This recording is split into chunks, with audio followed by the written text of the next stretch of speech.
On any given night, you may see these images on television. Believe it or not, but these shows have been on TV for 16 years now, with the original CSI premiering on October 6th of 2000.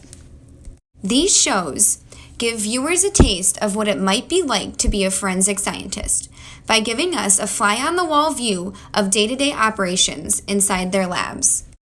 To the untrained eye, all seems well, but a lot of the time, the information we are being fed is incorrect.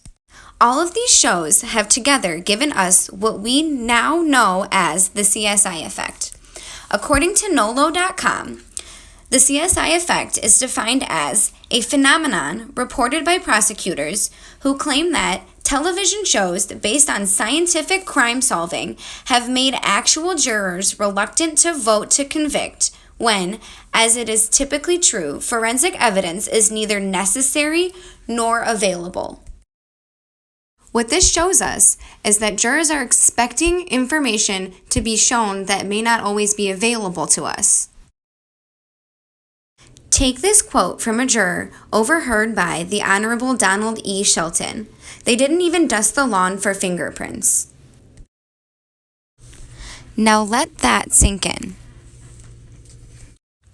In this instance, the juror was expecting to have had the lawn fingerprinted. Let's think about this logically. How many things happen on your lawn? Rain, snow, and play by kids and pets. All these things would create a contaminated crime scene, which means we couldn't have used that evidence anyways. Here, we have a comic strip that is poking fun at the negative effects of the CSI Effect. The attorney in this comic is stating that there were 10 eyewitnesses. He has motive, and my client pled guilty. He's guilty, to which a juror asks, where is the DNA evidence? This is so true of the CSI Effect.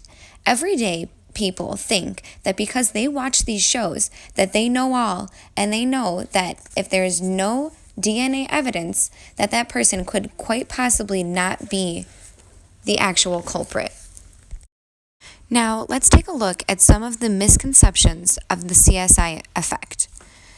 A lot of people think that it's just a snap, quick test to get DNA tested, when in actuality, it takes a few weeks to a few months in order to get that information. As you can see here, in real life, it takes up to a few weeks to a few months, but on CSI, they give us the illusion that it takes up to 33 seconds.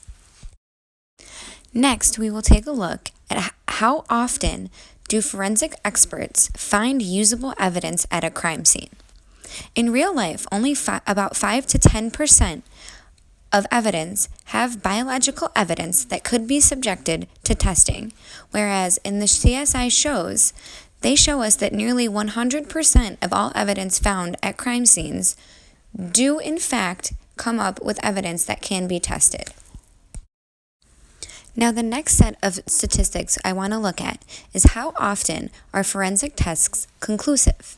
In real life, only about 30% of tests can be tied to another crime, whereas in CSI, almost 100% of those cases can be tied to other cases. As you can tell, since the public was so enthralled in the CSI show, they created shows such as Bones and following with CSI New York and CSI Miami in order to show us that there was more places that we could find the information that we were seeking. According to a 2006 weekly Nielsen rating, 10 television shows that week were about scientific evidence in criminal justice cases. Altogether, over 100 million viewers watched these shows. According to the same Nielsen rating, 30 million people watched CSI on one night, 70 million watched at least one of the 3 CSI shows, and 40 million watched 2 of the other forensic dramas, Without a Trace and Cold Case. Now let's take a look at how this is affecting the courtroom.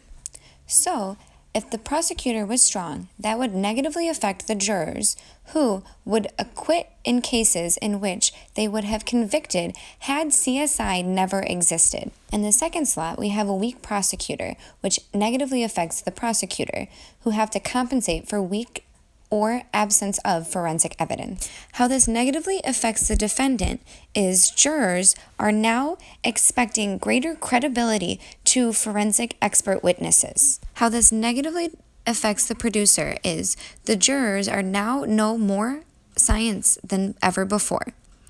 How this affects educators is students are now more attracted to careers in this field. This affects the police because criminals are now taking countermeasures to prevent detection because they know DNA cannot be processed.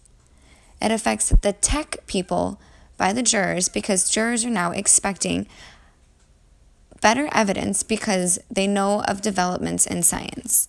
This affects the victims because the victims now expect DNA testing, which may not be available. The next graph shows the percentage of jurors who expect scientific evidence for prosecution.